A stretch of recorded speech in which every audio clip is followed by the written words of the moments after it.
how to recover the Google Play Store after deleting it from your device. So what you need to do is first open up your settings. After opening your settings menu, you need to scroll down and then go with the apps section. Once you tap on apps, you need to go with manage apps. Once you go with apps, you need to go with search, and here you need to search for Play Store and you will find your Google Play Store. So Google Play Store can't be deleted. So if you tap on the Google Play Store and if it says enable on the bottom, you can just simply tap on it and then enable the application. In my case, the application is already enabled and it's working perfectly fine.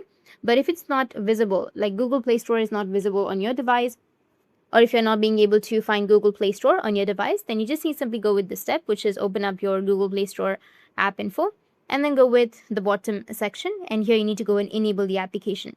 After enabling the application, you will find your Google Play Store on your device. Now for smoother experience, you can go with clear data, which will be in the bottom, and then tap on clear cache and tap on OK. After doing that, your problem will be fixed. You'll be able to find your Play Store on your device. That's how you can recover your Google Play Store after you've deleted or after removing from your device. That's it, and if you have any questions, feel free to comment below. Thanks for watching.